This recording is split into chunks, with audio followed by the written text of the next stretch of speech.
Report evening ബ്രേക്കിംഗിലേക്കാണ്. സംസ്ഥാനത്തെ സർവകലാശാലകളിൽ ഇടപെടൽ കടുപ്പിക്കാൻ ഗവർണർ. അധ്യാപക നിയമനത്തിലടക്കം അധികാരം പ്രയോഗിക്കാൻ ആലോചന. വിസിമാരുടെ യോഗം വിളിച്ചതിന് ഇതിന് മുന്നോടിയായാണ്. സർവകലാശാലകളിലെ അധ്യാപക നിയമനമാണ് യോഗത്തിന്റെ പ്രധാന അജണ്ട. ഗോപാൽ ഷീല സനൽ നമുക്കൊപ്പം ചേരുകയാണ് വീണ്ടും. ഗോപാൽ ഷീല സനൽ, സർവകലാശാലകളിൽ ഗവർണറുടെ ഇടപെടൽ അധ്യാപക നിയമനത്തിലടക്കം ഉണ്ടാകും എന്നതാണോ മനസ്സിലാക്കേണ്ടത്? എപ്പോഴാണ് വിസിമാരുടെ യോഗം? സുജയ, ഈ മാസം 17-ാം തീയതിയാണ് സംസ്ഥാനത്തെ 14 സർവകലാശാലകളിലെ വൈസ് ചാൻസലർമാരുടെ യോഗം ചാൻസലർ കൂടിയായ രാജേന്ദ്ര വിശ്വനാഥ് അർലേക്കർ വിളിച്ചു ചേർത്തിരിക്കുന്നത്. ഈ യോഗത്തിലെ പ്രധാനപ്പെട്ട അജണ്ട, ഇതിൽ 3 അജണ്ടകളായി തിരിച്ചാണ് ഇത് വിളിച്ചിരിക്കുന്നത്. ഒന്നാമത്തേത് അധ്യാപക നിയമനമാണ്.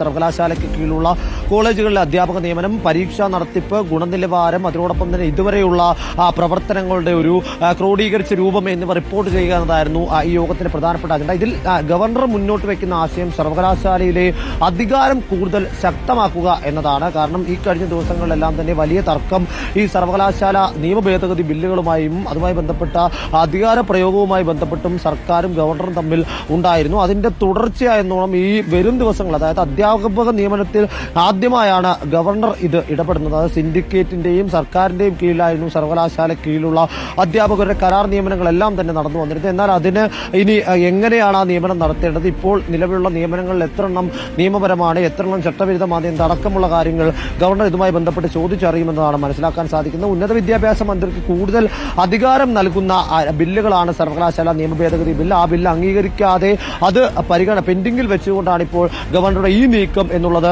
ഏറെ ശ്രദ്ധേയമായ കാര്യമാണ്. അങ്ങനെയെങ്കിൽ ഇനി അടുത്തൊരു ഘട്ടത്തിൽ സർക്കാർ ഗവർണർ പോരി എന്ന തരത്തിലേക്ക് പോലും വ്യാപിക്കാൻ അല്ലെങ്കിൽ വളർന്നു പോകാൻ സാധ്യതയുള്ള ഒരു നീക്കമാണ് ഈ ഘട്ടത്തിൽ ഇപ്പോൾ ഗവർണർ നടത്തുന്നത് എന്ന് പറയാതിരിക്കാൻ കഴിയില്ല. ഓക്കെ, ഗോപാലാണ് വിവരങ്ങളുമായി നമുക്കൊപ്പം ചേർന്നത്.